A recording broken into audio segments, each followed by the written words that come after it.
butterflies, we are back again. I have another amazing provider here who's going to give us some extremely good information and a little bit of hope. So I would like Jen to introduce herself and then we can get started. Thank you so much, Latoya. I'm thrilled to be here. And I'm just going to start off with that word hope. There is an acronym that I usually spell out because it has a little more power. But what I'm going to tell you is that the acronym is hang on, pain ends. And so that is how I'd actually like to start today. And my mission is that pain is not a life sentence. So we're going to try and combine those two concepts and see what tangible information we can share with you today. And I am a physical therapist of almost 34 years, which is a long time. And I started doing a deeper dive into both coaching and pain science about 11 years ago. So I've completed a specialty therapeutic pain certification. I've also done a fellowship in pain science, and I am merging that with lifestyle medicine and positive intelligence. And together they blend really well to help people struggling with pain. I love that. I love that. And I love the fact that, that you have found that niche and you recognized that there is a gap there. And that you have pretty much just merged the two worlds where, they may be two separate things, but together they can make a huge change. I know I have a couple of my doctors, and their thing is I work from here to here. If I go to one specialty and I have another issue that's being sparked on by what they're doing, but it's in a different part of the body, and I'm like, can't help you. I'm like, but I mean, but so I love the fact of bringing the two things together because communication can solve a lot of the problems the world's having right now. So just saying, So um, that might be a little off topic, but yes. yes. So especially when you're dealing with people who live in pain or some level of discomfort daily, that's what we need. So let's still kind of dive into your mission. And so like what can you share that inspired you to start I Rise for Me and how that journey started? Yeah, that's a great question. And oddly, it started with a divorce. So, and so it was around the time of the divorce, and I no longer had this reliable income. I had my part-time income, which was supposed to just be play money, and suddenly I had to get all of the income. Now, that's just a circumstance that has made me much more passionate about bringing this worldwide. Prior to that, I was so very committed and dedicated to merging pain science and physical therapy along with lifestyle medicine. And then about 3 years ago is when I got exposed to positive intelligence or mental fitness, and so many jaw drop moments. This is so important. This is a component of pain science. And so that's what I'm really passionate about blending together. I have had my own pain experiences, not like you or your listeners. And it's still, we can still apply these tools. And probably the most tangible experience that I've had recently is that I broke my toe in December while I was exercising, and I never took any pain meds. And I would not say I'm a person with high pain threshold or anything. I was able to apply what I know. I was able to use movement and the knowledge I have and other tools, utilizing my mind and nutrition and all those good things. And I didn't have pain. I had a lot of pain the first few days, but then I had virtually no pain. And so this was great to talk with my clients because so often we think that pain and tissue damage goes together. And then it's just so confusing when your scans are beautiful and the doctors are like, well, we don't know why you have pain. Well, that's because pain is not in the tissues. Pain and tissues are two separate things. So Exactly. that, yeah. I mean, and that is, I mean, that definitely goes into a a deeper topic that we may not have time for today, but it, I mean, because I know like as far as when it comes to fibromyalgia, to me, I just see it as a trash can diagnosis. That's when they really don't know and they're tired of looking. But you can't tell that. You can't see certain, and even when it comes to inflammation, you really can't even see it unless it's really bad. Um, but there's traumatic pain. Um, and not saying that all pain is in your head, but when you have certain traumas, that manifests in the body because it has to come out some kind of way. So I just love the fact that, like, you acknowledge that just because a medical screening test, what have you, comes out, oh, you're normal. Like, we don't know what's wrong with you. Doesn't mean that there's not something wrong and that there's something that can be addressed. I would like your audience to know that all pain is real. We have never, ever scanned fake pain. And when my clients tell me that they get these sideways looks from their doctors, or their doctors are telling them, well, we don't know why you still have pain, I really encourage them to leave and find a provider that is going to listen to them. And if they don't know what the resources are, to find the resources to help them. Pain is also normal. Living in pain is not. Mm. And it is a deep conversation. However, part of the way I help people understand the complexities of pain is through stories. Would it Mm. be okay if we went through a story today, Latoya? Absolutely. Yes, go ahead. All right. It is a participation story, so I hope Okay, you'll participate. absolutely.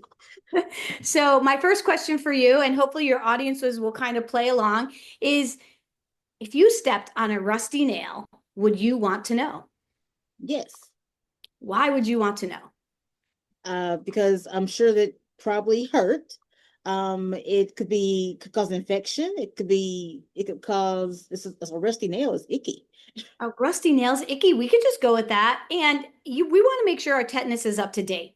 So, yes. So now we're going to have a super brief introduction to your nervous system. It is made up of your brain, your spinal cord, and 400 nerves. Mhm. Now, those 400 nerves are connected like a big, crazy highway. And so they all together are 45 miles in length.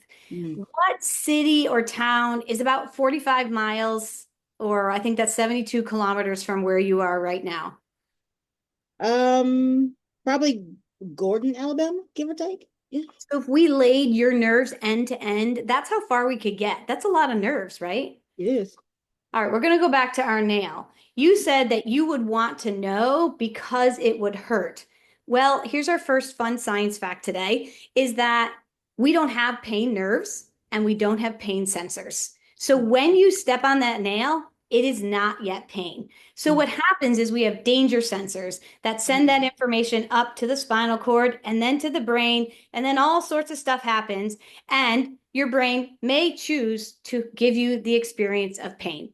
If it crosses a particular threshold, that is when you'll feel pain.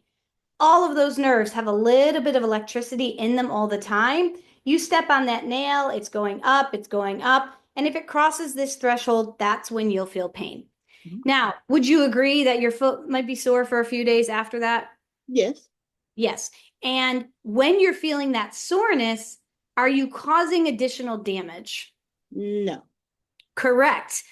But that's not what most people say. So thank you. Okay. Okay. It is just the work of the nervous system coming back down to baseline. So Mm. here's the challenge is that 1 in 4 people, a much greater percentage of your audience, that nervous system doesn't come back to baseline. Mhm. It stays elevated. And so there's so little wiggle room before that alarm gets tripped. Mhm. Another way I like to describe it is with a house alarm. Can we agree that if I threw a brick through your front window, you'd want your house alarm to go off? Yes. Yes. And so, what if somebody messed with the sensitivity of the alarm and a leaf hit your window and your house alarm went off? Is your house Um, okay? it's fine. Your house is okay. And so, is it possible that your house, that your body is okay? And we need to focus on the sensitivity of the alarm. Okay, that makes sense. Yeah, it's about now. People are like, well, why did my alarm stay elevated and not my cousin, my uncle, my sister, my friend? And we have research on this too, Mhm. by a researcher named Kendall, and it's called yellow flags. Mhm. And yellow flags are things in our lives that can raise the sensitivity of that nervous system, making it more likely for a leaf to set it off rather than a brick.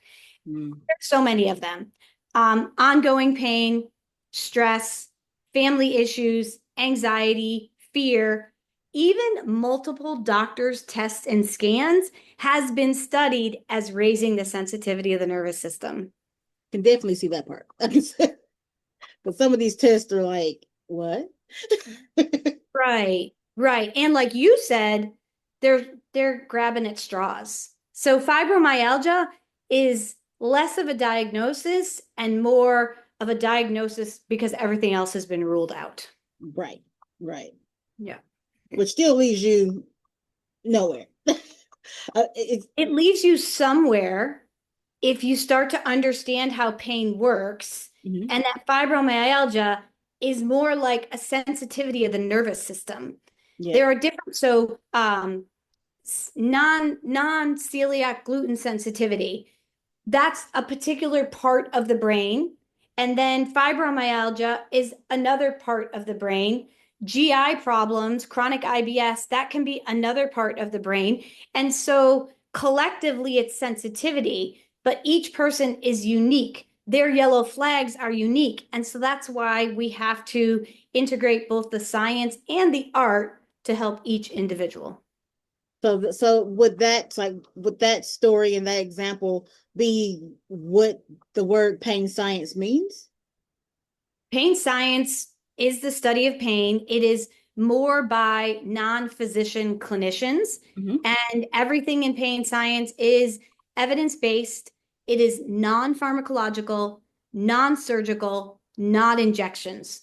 Does that mean we don't sometimes use those things and need them? Absolutely, sometimes we do.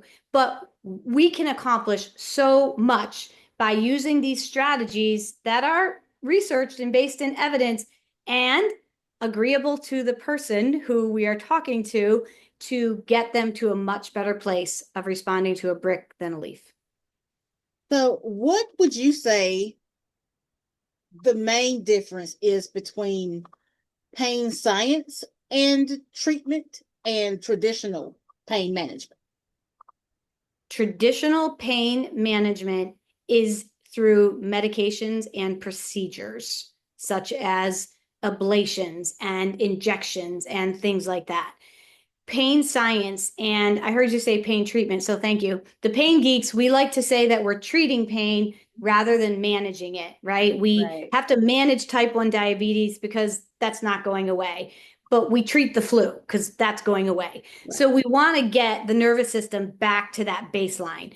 And so pain science is specifically understanding how pain works. We have such cool fMRI studies showing pain, teach them about pain, much quieter MRIs in Mm. as little as 15 or 20 minutes. Wow. So that's what pain science is. And our four core areas are education, movement and exercise, sleep, and having goals.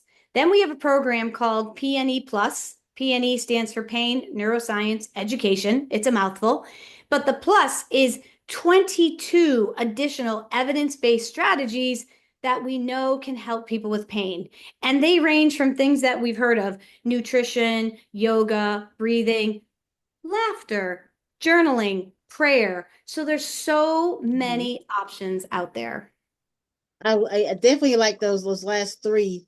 And some of my clients were like, "Well, I don't understand how writing things down and writing my feelings is going to help." It is a release because not saying that your pain is not caused by some sort of physical issue or something that actually happened to you, but getting those feelings out and finding a way to express it, it helps. It may not take it completely away. Now, I never claim to cure anything, but I definitely lead more towards improvement. And then we go from there. Yes.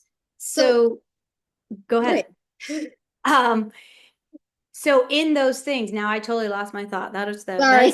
it'll come back. No, I promise. You were talking about, Okay, I also tell my clients it is never one thing. It is not one thing that got you into this particular place of pain and struggle. And it Mhm. is not going to be one thing that gets you out. Yeah. And if writing and journaling gets you a 2 to 3% improvement, let's celebrate that. Can we get 5% from nutrition and 12% from movement? And for somebody else, the percentages are going to be very different. But Mhm. what can we put together that you are willing and interested to do to piecemeal a program because it's never one thing? Exactly. And I'm gonna get to the point about being interested, but I got a couple of questions before I jump all the way there. All right. Um, how important do you think, or do you feel, leading with compassion when in starting this process helps the healing? And how does leading with compassion um, towards ourselves and even our care team actually help support pain reduction? I'm 100% on board, and so is the research. There is interesting study. Any guess when you meet a new provider, how long it is before you've decided if you trust them or not? Do you have any guess? Couple seconds. 0.01. Wow. So it doesn't take long. So on the provider side, we need to be showing up, present, connected, ready to listen and connect with you. Mm-hmm. And on the client side, ready to communicate and get curious with the provider. Mm-hmm. Also knowing that if you don't feel safe and comfortable with that provider, it's going to impact your level of care and how you respond. You mentioned Absolutely. self-compassion. I was just having a conversation on a different podcast last night about choice. Mm-hmm. We always have the choice. These diagnoses aren't fun. Mm-hmm. Chronic pain is not fun. We do have the choice of whether to spiral into that dark, dark place, or can we find a way to interrupt that thought pattern and choose something different? And that's the work that I'm integrating with the mental fitness or the positive intelligence. Mm-hmm. And quite literally, we are trying to rewire the brain. Mm-hmm. Left side is generally where all negative emotions are housed, whether that's feeling like the victim, anger at the clinician, anger at the cancer, whatever it is.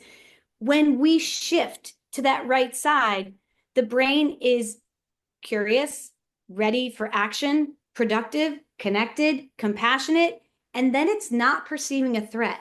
And if your brain does not perceive a threat, you will not have pain. I totally feel that, and I did a training on this with some physical therapists a while back, and I basically told them that I'm like that the first thing you should realize as a provider is that your patient is coming with baggage.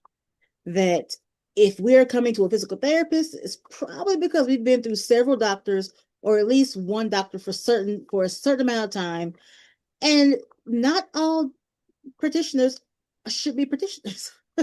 And so we come just automatically assuming that the physical therapist or wherever we're going to get treatment is going to have the same mindset as the person that sent us there. And it's not necessarily the case, but because of so much medical trauma, it that's is it's reality. So it's their job to present themselves as the safe space, because you can't really get all you can out of a client or a patient if they don't fully trust you. Agree. The Yes. only thing I will add is that are you familiar with any of Robert Sapolsky's books? No. Oh, his books are amazing. Why Zebras Don't Get Ulcers. And then the one I'm referring to is called Behave. It is phenomenal. But I'm going to describe something from his book. And the way I have this I teach lifestyle medicine courses, is we have a slide where there's two people, like Latoya and you and me, and we're talking to each other. However, out behind you to infinity is a beacon that expands of all of the experiences you've ever had Mm. in your life, in previous lives, in centuries ago. Now, this same beacon exists behind me.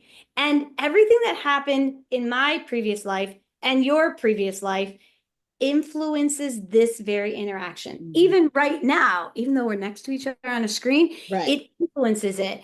And so the ability to be aware of how we're showing up is going to influence how that relationship is with the client. I mean, and 100%. How do you think?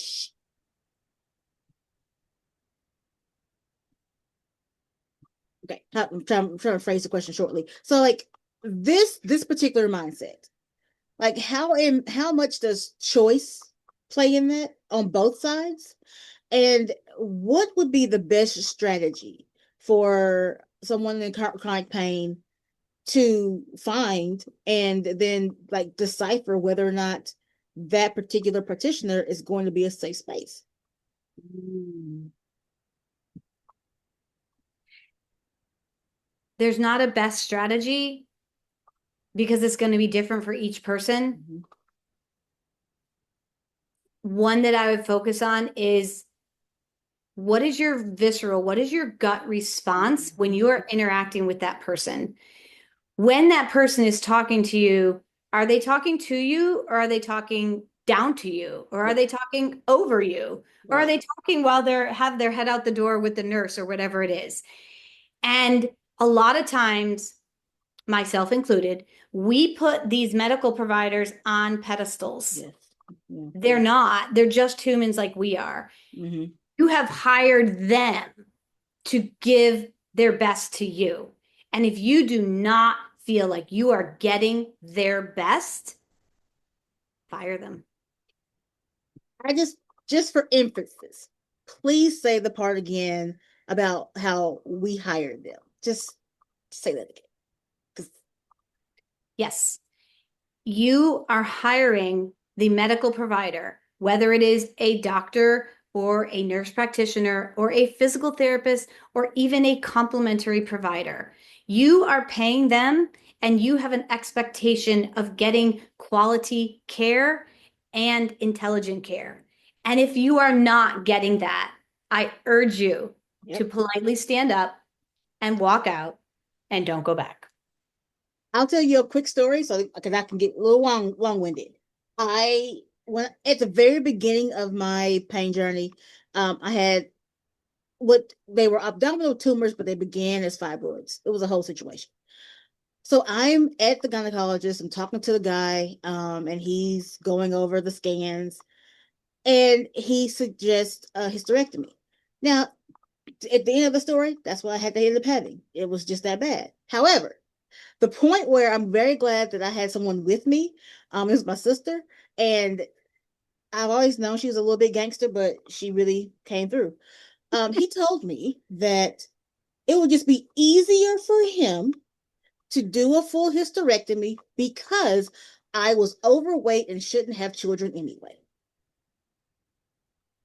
Now I I don't was I was too stunned to speak. Keep in mind, I'm in the stirrups when the man is saying this to me. I'm too stunned to speak. I don't My know if this will give sister, you a video or not, but I am stunned. my sister grabbed my underwear and my purse and was like, "Let's go." I'm like, and me, like, I'm pretty badass, but in that particular moment, the most vulnerable any woman could ever be, and to have a man standing over you saying these things, so yes, and not even the situations should be that to that extreme, but your intuition is never affected by pain or anything else. So You it's know. interesting. I like when people can bring a family member or a friend to appointments, especially if you are really struggling with chronic pain, because we talk about pain meetings. I don't know how much time we have left, Mhm. but parts of your brain that are supposed to do digestion or have the muscles function or keep your heart rate and blood pressure in check, when they are stuck in this pain meeting, they Mhm. can't do their job. And so, focus, memory, concentration, it is not uncommon for people with chronic pain to struggle with those things. So I love that you brought your sister to that appointment. And it's completely normal that you might not respond quickly to that. Now, the other thing that this is also into the mental fitness, we talked a little bit about somebody might have a victim mentality. We would call that a victim saboteur. Mhm. I think often, too often, we end up staying with providers who are not serving us, even though we're paying them, because of the pleaser saboteur. Right. Oh, we have to be kind and we have to make everybody around us happy. And sometimes that pleaser saboteur can actually be a contributing factor to the chronic pain. So when we shift these saboteurs from being this negative left-sided survival to that right-sided thriving, then we are using our greatest gifts rather than having them harm us. Exactly. So we are running short on time. So just let our listeners know how they can work with you, how they can find you, and all the things. Yeah, so I have two different websites. The one is I Rise for Me. Oh, you can see all but the E here, .com. And then my physical therapy website is 180therapyandwellness.com. And if anyone is interested, I can I can send you a link for a free saboteur assessment to just start to get curious is how might some of these more complicated things have a piece of my pain story. And remember, it's Absolutely. never one thing. Exactly. And yes, absolutely. I'll have that set up and I'll add it to the description here. And I would like to announce that you are coming back for our fibromyalgia roundtable. Is that correct? Yeah, can you remind me of the date? I think I'm going to record on May 9th and it's going to post on May 19th. yes. I need, if you don't mind resending me the I time so I'm can. sure it's booked on my calendar, but I think I already booked it. Yes. Okay, And I'm absolutely. excited to come back. And so we can definitely dive into more of this because this is I love this. Thank But you. yes, all that information will be in the description. And we will talk to you guys a little bit later. So if today's episode helps shift your perspective and you need to be reminded how to lead and be more compassionate with yourself, go ahead and follow, like, comment, and share, and come back for next week's episode.